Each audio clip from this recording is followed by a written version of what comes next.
We want to rehearse how you will dance when that miracle comes. So tell your neighbor, give me space, give me space, give me space. We want to dance. Before we dance, please listen to me. Can that usher please listen to me and let people listen? Can you help me touch her? Now listen. It's part of the instructions that God gave me when he gave me the vision of the mother's summit. At the end, we should always raise altars on behalf of our children by sowing seeds. And I'm going to ask some of you to do it. It's now the norm. And we have testimonies. Between now and next year, 1 year, one whole year, you're going to raise an altar unto the Lord on behalf of your children with $1,000. I want you to step out. 1 year, 365 days. Where are you? Come out very quickly. God bless you. $1,000. Sit down, everybody. Don't give any envelope to any. If you are not under these people, you don't know what you have got. You don't understand the freedom you are enjoying. You don't understand you will not appreciate your mental capacity of using your brain. But if you are under them, you don't know what you are missing. You don't know the peace people like us are enjoying now. You don't know the peace that comes with using your mental capacity. You don't know the freedom that comes with using your mental capacity.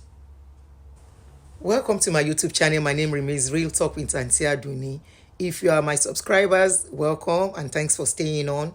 And thanks for all the comments you keep putting down. Thanks for, our back and forth comments that we are enjoying with each other. I love reading the comments, so please keep it coming. I love reading your opinion concerning any video I put down. It doesn't matter if our opinion does not align. We are all learning from each other. You can't argue that the black race, especially Africans, we are going through so much confusion concerning this religion thing, and we need to get it right. We need to get it right. Our people need to live like normal human beings. Our people need to live life. Our people need to enjoy liberty. If they say there is therefore no condemnation for those who are in Christ Jesus, the video you're about to watch is different. It's not about sowing seed. It's not about giving tithe. It's not about giving money to God. It's quite different. And in those days, I would have believed. In those days, I would have looked at somebody that is not doing what Funke said in the video you're about to watch, and I will look down at that person. Before I continue, let us watch this video together. How come that my own sister does not have a child? Hear what God said to me in the place of prayer. Every time the angels brought Lola's babies, she was absent from church. I said, what? No, Lord. Lola is always in church. Every service she's there. Hear what the Lord said to me next.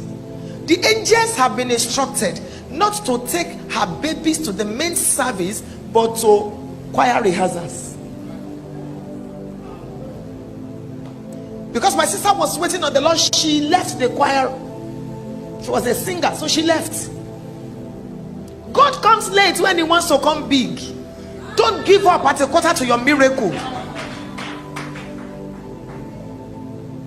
So when you come for choir rehearsal, don't think you're just joking.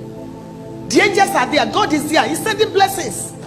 I called my sister. How many ears do you have? God just spoke to me about you. She went back to the choir 2 weeks after she got pregnant. Today she has a girl and a boy. Serve God as a single person. I wish I can tell you this in any language you will understand. Serve God. God waits there. Serve him with your money. Serve him with your time. Don't listen to any rubbish on the internet. The Bible is real. Heaven and earth can pass. Not a little will pass. Before the foundation of the earth, Funke, Apostle was to hear this. So in that video, she was telling us her sister was looking for children And at a point, each time the angels bring the baby, the angels does not take the baby to the church, to the main service. The angel is taking the child to choir practice. And Funke, her sister Lola, because she was looking for a child, she was not, I want to believe according to the story, that she was not consistent in the choir practice. So each time the angel takes the babies there, Lola was always absent. And because of that took her long to have a child. And she said if God wants to come big, he comes late. But I always think they say God is never late. So much confusion. Another thing is that I think the place of making babies is always in the bedroom. Hello? I don't know if I'm making sense to you. When you want to make babies, a man and woman come together, they do the intimate things together, and it becomes a baby, right? Okay. And that is if there is no problem with both couple. If the woman has problem, let them come together from now till tomorrow without seeking medical attention, baby will not come. And some, even with medical attention, if it is something that is not redeemable, that the medical cannot change, then the woman has no other option either to do a surrogacy or adoption or IVF, which most of us are just getting to know too late, even though most of these pastors and people that have money have been doing it for decades. The Bible tells us that woe unto you that put your trust in the arm of flesh. I am so glad my trust is in no man. Maybe in those days I would have trusted men. I was trusting man. But since I stopped trusting them, I have that liberty. I have the freedom, which they say in the Bible, that whosoever the Son set free, they say is free indeed. But I can see the pastors with Christianity of today, what we have is shackles on the neck of people, on their hands, and on their legs. I am going to tell you the logic behind that story. Whoever the Son set free, he is free indeed. But trust me, if there is any place you go through shackles, if there is any place you have shackles on your hands, on your feet, tied to your neck, whereby they tell you how far you can go, how far you can move, what you can do with your own money, what you can do with your own time. Ask me, the only place you find such is under pastors, Nigerian pastors. I'm not talking about other pastors. I will focus on Nigerian pastors especially. If there is any place, we always think of slavery in those days, where they have shackles on people's neck and their hands and their legs. What their shackles does is that it tells them how far they can move. It tells them how far they can do anything. For example, somebody that the hand is tied and the leg is tied with the neck, where is that person going? That person goes nowhere. That is the picture of people under these pastors. This is a one-man church, okay? So I translate it to one-man business. When you have a one-man business and people are working with you, you expect them to be there at all times for your work to be going on, right? Now, this is a church owned by one man. And every proceed that comes into that church financially goes to the pocket of the pastor and the family. Even you as a member, if you have problem, hardly can they help. I have a lot of evidences. I have fought redeemed publicly where they abandoned their usher of 20 years on sickbed and the lady eventually died. The story is on my Facebook. I'm trying to upload some of my Facebook videos on YouTube. Like I always tell people, I say laboring in one man's church, laboring in a church owned by one man is nothing but slavery. I understand what it is. That's my opinion from experience. So the logic behind that story is that as a one-man church, where they need, especially the choir, any church that the choir group is not okay, that church cannot grow. She purposely used choir as an example because the choir departments are the most working departments in churches. Several times they do rehearsals day and night. So a lot is expected of them. So that on the day they will have to sing, their song has to be okay, because it is the song that attracts people, especially to Pentecostal. They introduced like highlife, I will call it highlife, juju and afro, into Pentecostal to drag a lot of people, and that is why you can see they are the ones that has the most crowd in this life. So they introduced high beats, highlife into church. Of course, we are lovers of music. Blacks, we love music, we love to dance.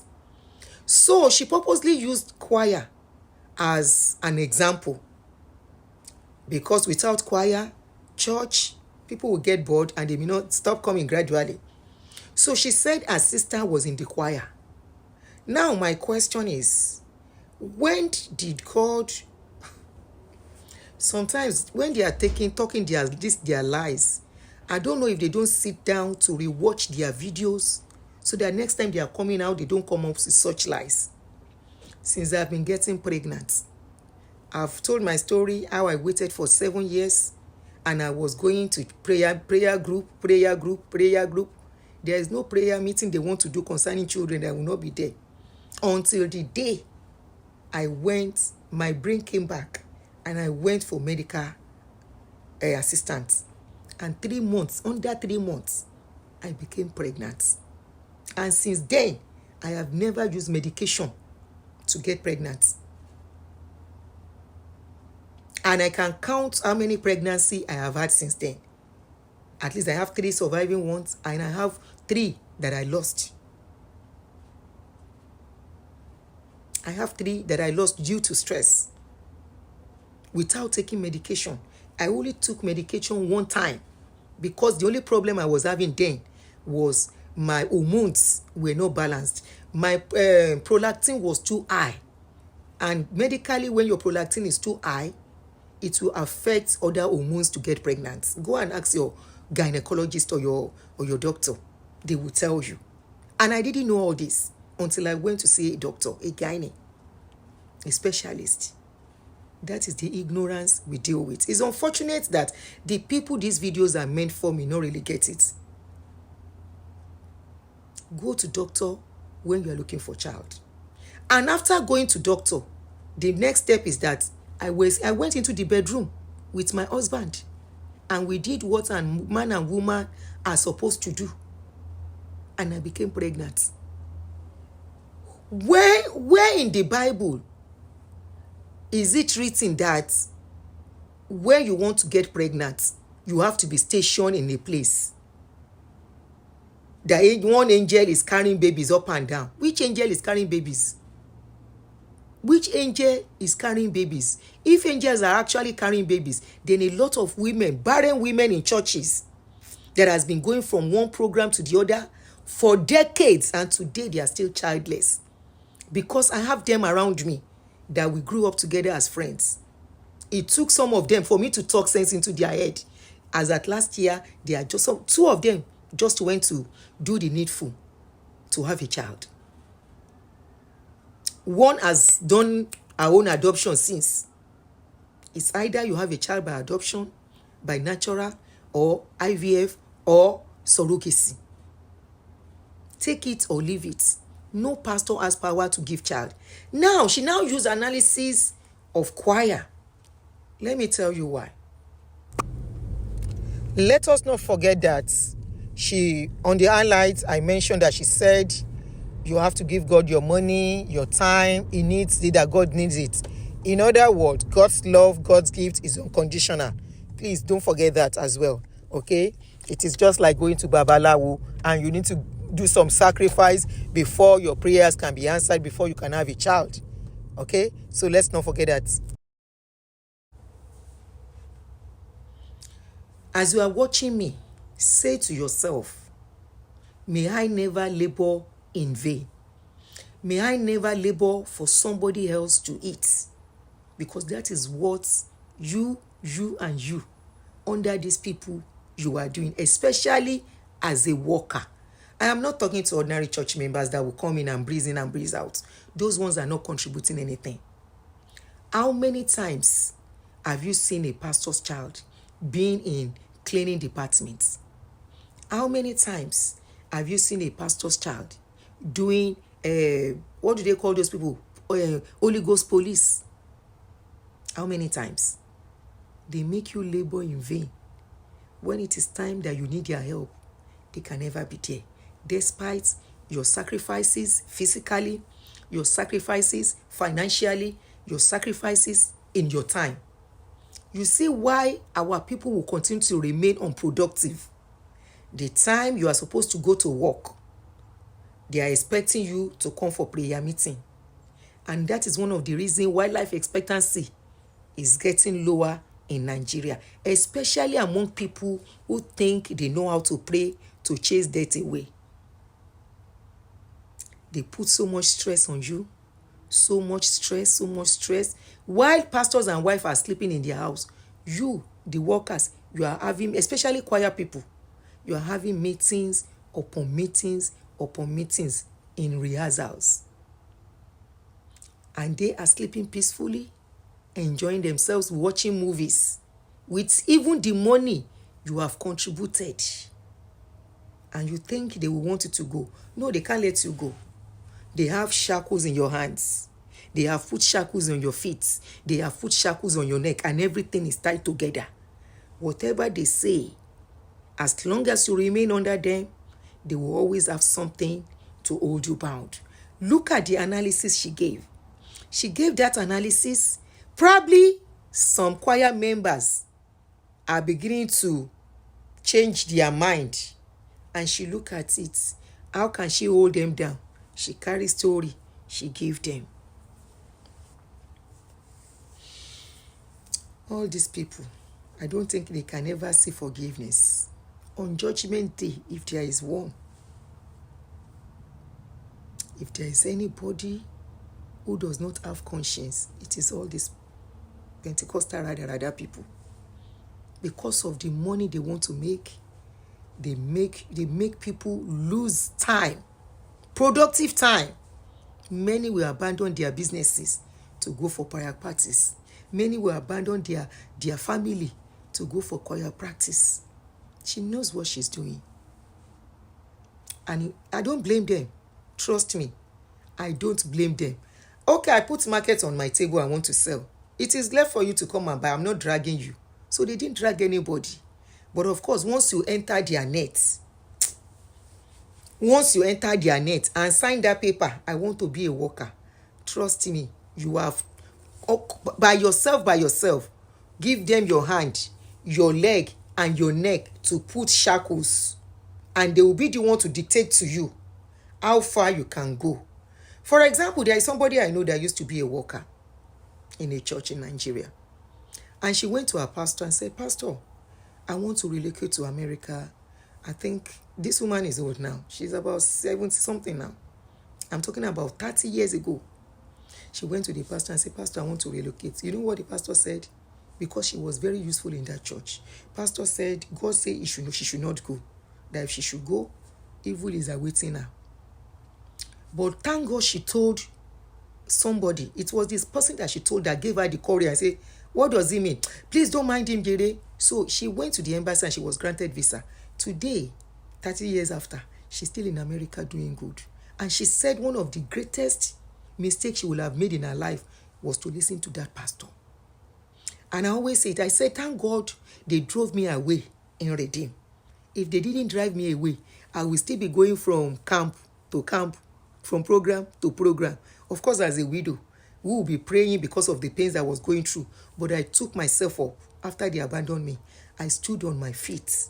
I became a stronger woman. I became the Deborah of my house, took charge, and today, proudly, without depending on any man, without looking up to any god of man, who is ordinary flesh like me, who cannot even change their own life except they collect money from people. And I look up to the only one that created me. I held on to him and I was making my plans. My mental capacity became higher because I was no more under them.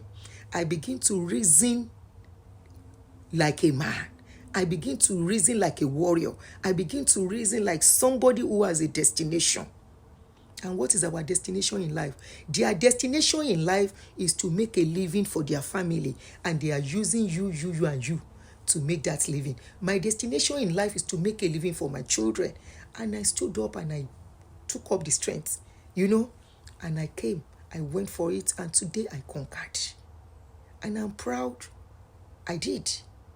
And now I am beginning to see them for who they are. Not only because of me, because of other people that I have handled their cases on Facebook. People they have abandoned.